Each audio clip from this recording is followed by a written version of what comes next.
आज आपण इयत्ता दुसरी विषय मराठीमधील मोर पिसारा या घटकाबद्दल अभ्यास करणार आहोत. चिचू उंदीर नेहमी आईच्या मागे भुणभुण करत फिरायचा.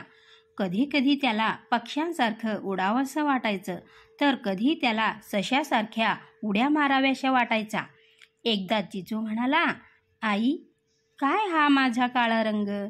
मी बदकासारखा गोरा गोरा हवा होता. त्याच वेळी तिथून एक परी चालली होती. तिनं ते ऐकलं आणि त्याची गंमत पाहण्यासाठी ती एका झाडाच्या मागं लपून बसली. आई म्हणाली, आपल्या जंगलात रामू हत्ती सगळ्यात बुद्धिमान समजला जातो, त्यालाच जाऊन विचार. चिचू म्हणाला, मला फक्त मोरासारखा पिसारा हवा आहे. त्याची इच्छा ऐकून रामू हसू लागला. तेवढ्यात परीनं जादूची कांडी फिरवली आणि चिचूच्या शेपटीच्या वर अगदी मोरासारखा रंगीबेरंगी पिसांचा पिसारा आला. तो होता छोटाच, त्याच्या मापाचा, पण सुंदर. चिचूनं पिसारा पाहिला आणि एकदम खुश झाला. तो रामूलाही विसरला. आईला पिसारा दाखवण्यासाठी तो पळत पळत घरी निघाला. तो बिळापाशी आला. पळून पळून त्याला खूप भूक लागली होती. घाईघाईनं तो बिळात शिरू लागला अन त्याच्या पिसाऱ्यामुळे त्याला आत शिरताच येईना. तो अडकला.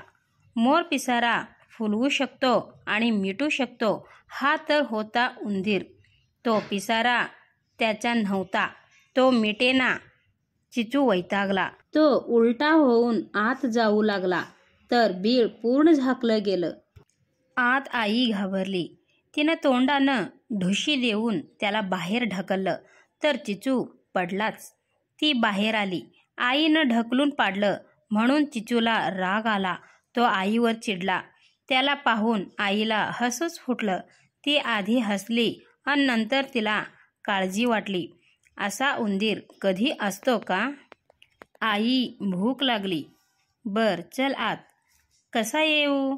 पिसारा अडकतोय, मिटता येत नाही. पिसारा कसला? पसाराच हा. तिनं खाऊ बाहेर आणला. चिचूला भरवला. आई, आता झोप आली. खाऊन झाल्यावर तो म्हणाला, आत कसा येणार?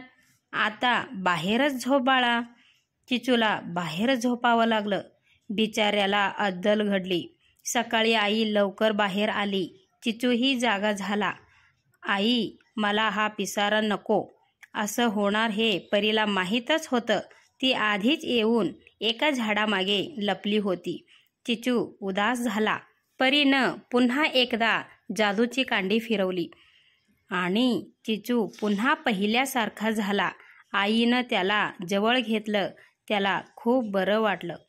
का ते सांग? परी झाडाच्या मागे लपून बसली कारण चिचूच्या गंमत पाहण्यासाठी परी झाडाच्या मागे लपून बसली होती. चिचू पळत रामूकडे निघाला कारण चिचूला बदकासारखा गोरा गोरा व्हायचा होतं. चिचूची इच्छा ऐकून रामू हसू लागला कारण चिचूला मोरासारखा पिसारा हवा होता. हा इच्छा ऐकून रामू हसू लागला. चिचू बिळाच्या बाहेरच झोपला कारण चिचूचा मोराचा पिसारा अडकत होता, मिटता येत नव्हता. म्हणून चिचू बिळाच्या बाहेरच झोपला. चिचू उंदराने पिसारा मागून चूक केली असे तुला वाटते काय? कारणासह सांग. माझ्या मते होय, कारण तो मोराचा पिसारा चिचूला खूप त्रास देत होता.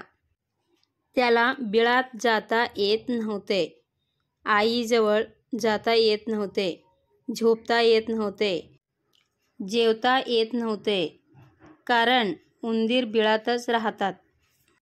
चिचूला बिळात जाताना मोराचा पिसारा अडकत होता, मिटता येत नव्हता. या सर्व कारणामुळे चिचू उंदराने पिसारा मागून चूक केली असे मला वाटते.